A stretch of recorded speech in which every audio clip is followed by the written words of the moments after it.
घनश्याम अपने खेत में आके भुट्टे तोड़ रहा है। वो भीगा हुआ और गीला लग रहा है।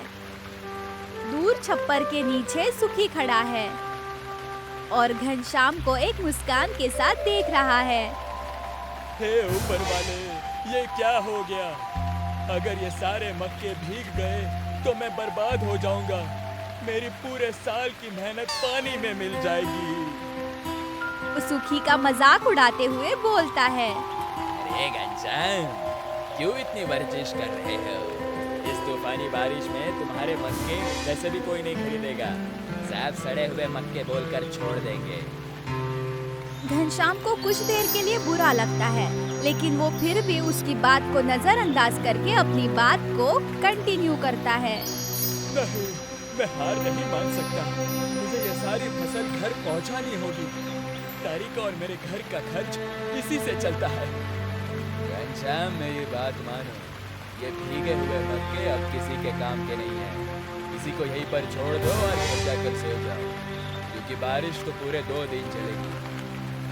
सुखी भाई, आप मेरी मदद नहीं कर सकते तो कम से कम मेरा हौसला तो मत तोड़ो। मैं अपने वर्जिश को ऐसे मिट्टी में मिलने नहीं दे सकता। घनश्याम सारे भुट्टे एक बोरी में भर लेता है और अपनी घर की तरफ चल पड़ता है। सुखी उसे जाते हुए देखता है और हंसने लगता है। घनश्याम भुट्टों की बोरी लेकर घर लौट आता है और बोरी को नीचे रख देता है और वो पूरी तरह भीगा हुआ है और ठंड से भी कांप रहा है। तभी तारिका उसके पास तौलिया और सूखे कपड़े लेकर आती है। तारिका उसे देखकर चिंतित नजर आती है। आप तो पूरे भीग गए हैं। इतनी तेज ठंड में कौन इतना काम करता है? जल्दी से ये कपड़े बदल लीजिए, नहीं तो आप बीमार पड़ जाएंगे।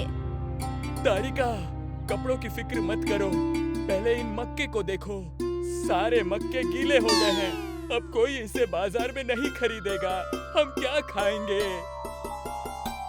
तारिका भुट्टों को देखती है। वो ताजे लग रहे होते हैं। वो पूरी तरह भीग चुके होते हैं। आप निराश मत होइए। हर मुसीबत का कोई ना कोई हल जरूर होता है। अगर कोई खड़ी मक्के नहीं खरीदेगा तो हम जरूर इसका कुछ ना कुछ बनाएंगे। क्या बनाएंगे? लोग बारिश में गरम चाय और पकोड़े खाते हैं।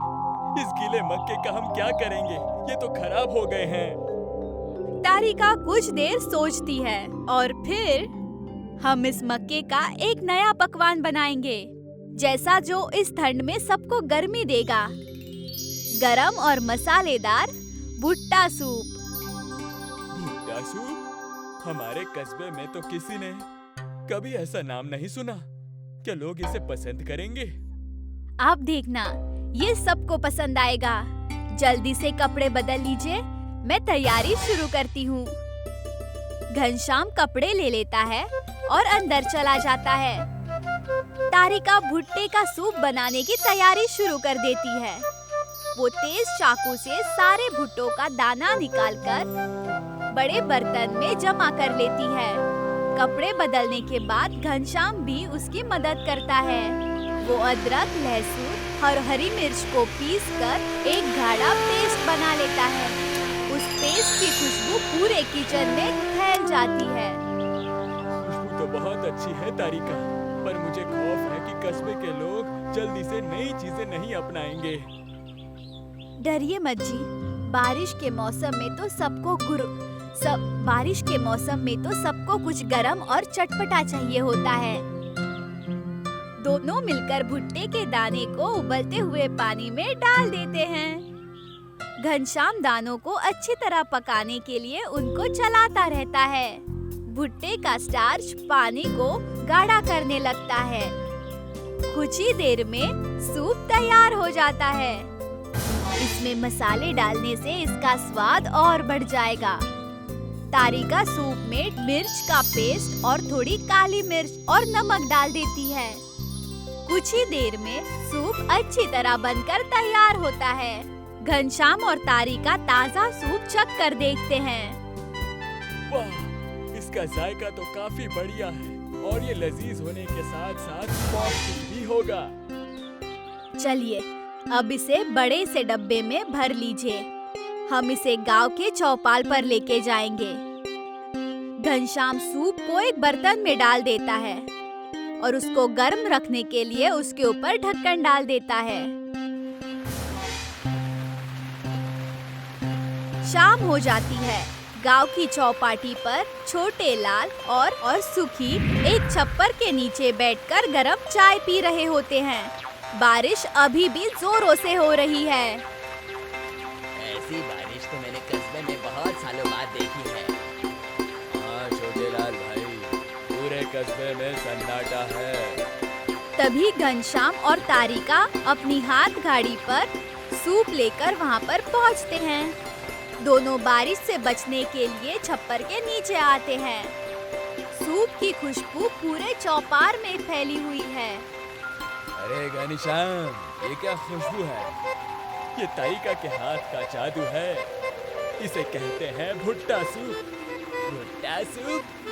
ये कैसा नाम है भाई?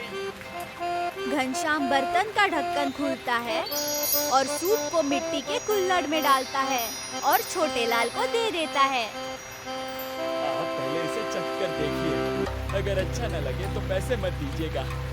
छोटे लाल झिझकते हुए सूप का स्वाद चखता है, लेकिन उसे वो तुरंत पसंद आ जाता है। वाह, ये तो कमाल है। इसे चखकर तो ऐसा लग रहा है जैसे जिस्म में एक नई जान आ गई। क्या सच में तुम झूठ तो नहीं बोल रहे? तुम खुद पीकर देखो, ऐसा स्वाद कहीं और नहीं मिलेगा। घनश्याम सुखी को भी वो सूप दे देता है।